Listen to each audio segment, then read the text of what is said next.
Stephanie with the Rancher's Homestead. Welcome back to the channel.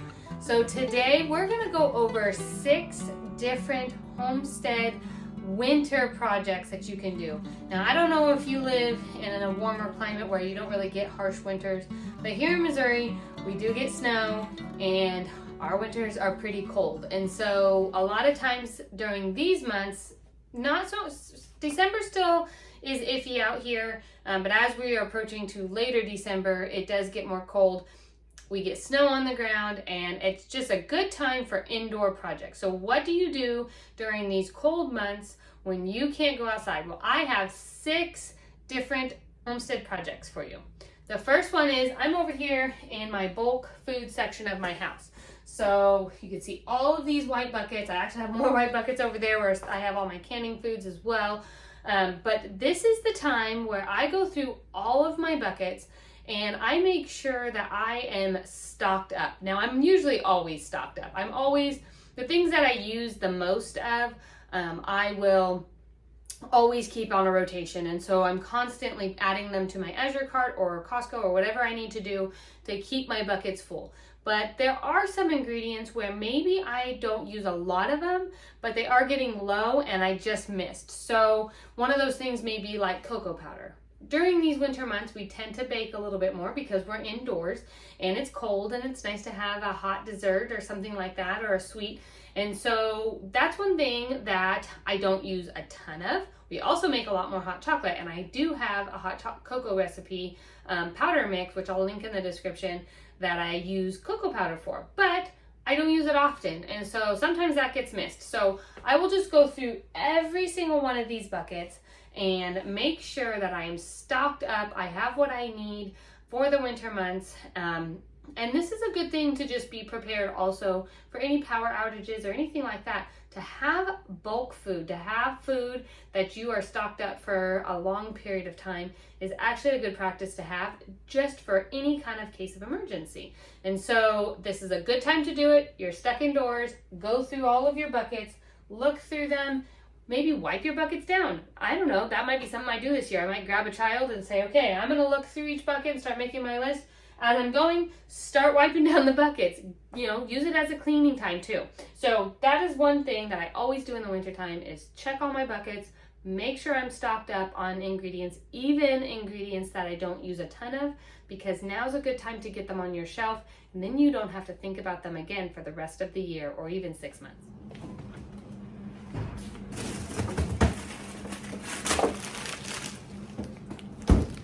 Okay, project number 2 for your winter months. Remember how a couple months ago I said I've been storing all of my tomatoes from the garden in the freezer? Now is the time to start putting them on your shelf. Ooh, you can hear that wind howling. It is a cold one today.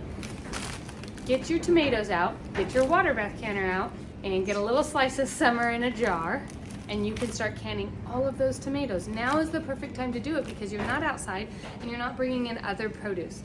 So get your tomatoes on your shelf. Okay, we're back inside. This winter project all winter long is canning. Now I know you're probably thinking, okay, it's not summertime, you're not bringing in produce. That is not what I'm talking about when I say canning. Right now is the time where I am really working hard to fill my shelves with foods that are ready to go, not necessarily just ingredients. So my pressure canner works overtime during the winter months, and I am getting ready-made meals on my shelf. I'm getting beans on my shelf. I'm getting broths on my shelf.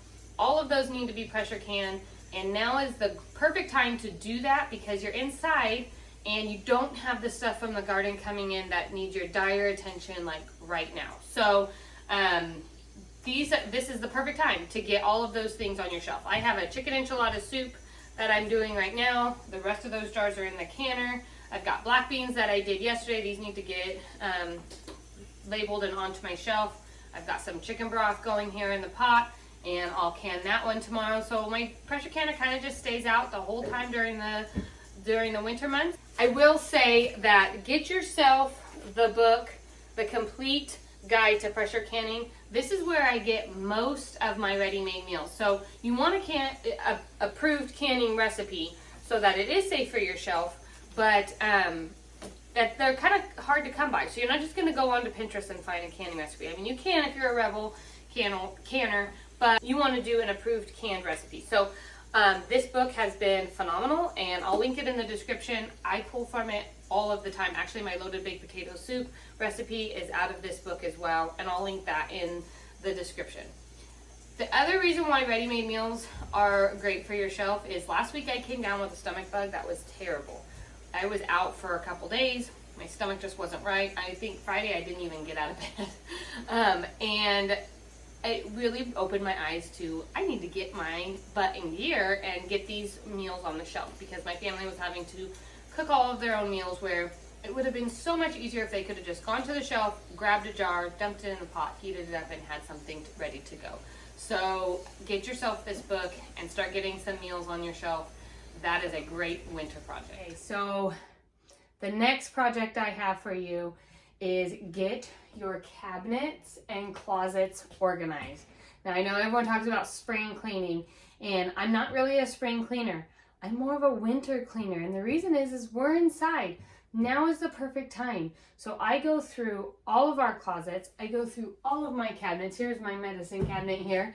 And I just make sure that everything is organized and labeled. We purge things. We throw things away that don't need to be in our house anymore. And it's just such a good time to start out our busy season, start out our spring with a nice fresh slate. So this year we're actually moving, and so I have already kind of done it. I don't really necessarily need to do it this winter again, but I will be very conscious of what we bring into our home during the winter months and making sure everything stays organized and labeled, because this is the perfect time to do it. Spring is a great time to do it, but for us, for people that garden, that is so busy. We're trying to get everything into the garden. We're trying to start seeds and do all these things.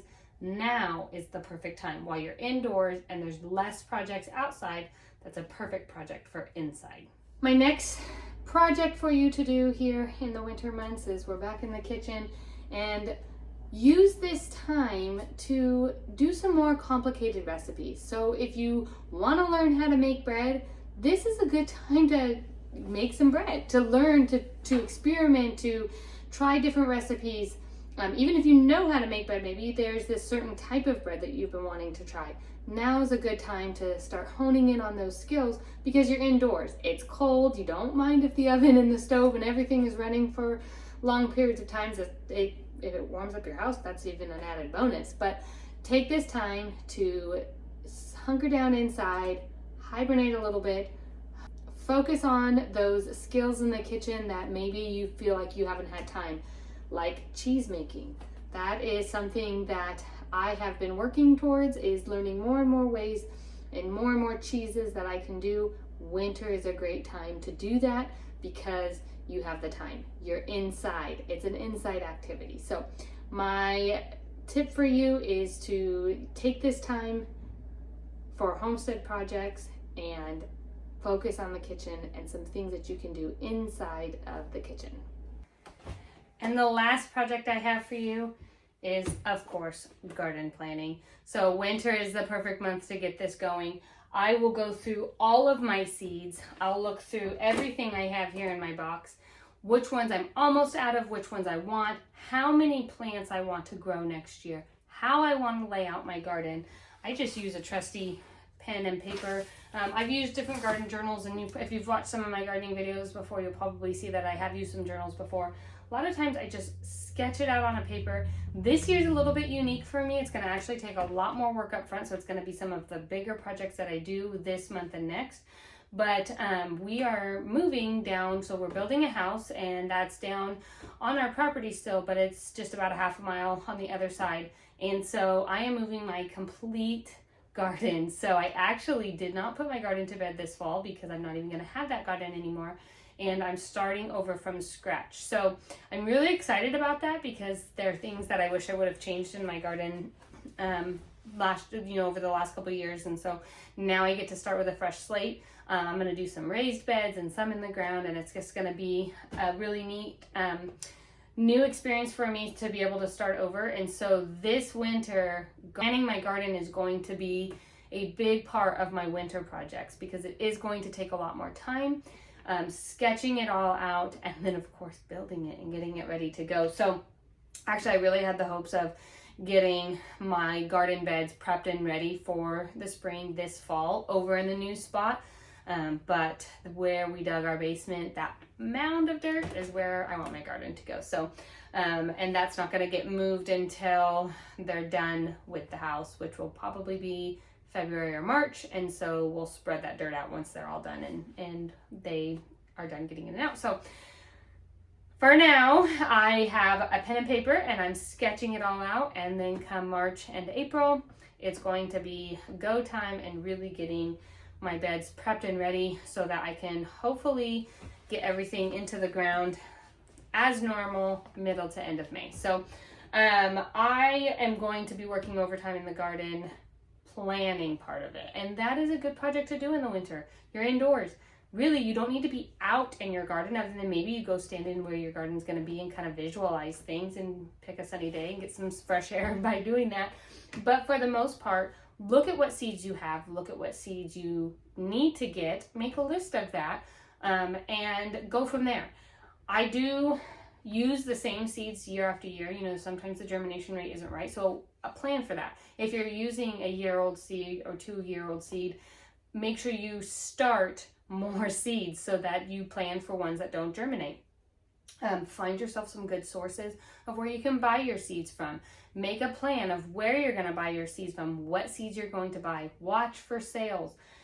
This is a good time too to maybe get some of those raised beds that you might have had your eye on and you wanted to get if you're going to do something like that. So having a plan and doing that all now, getting all of your supplies now, if you start seeds at home, making sure you have the lights and the light bulbs and everything is set up, you are going to be very thankful that you did that come gardening season. So use this time right now and get your garden prepped and ready. Go through your seeds.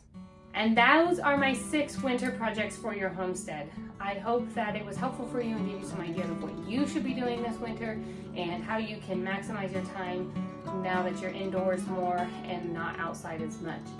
Make sure to like and subscribe to the video. I send out one new video every single week over here. Jump on over to the blog and make sure to join our email community over there.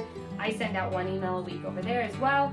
And that gives you all of the things, recipes, farm life, gardening tips, and all the stuff that I do over here on the homestead. I hope this video was helpful and we'll see you next time. Take care.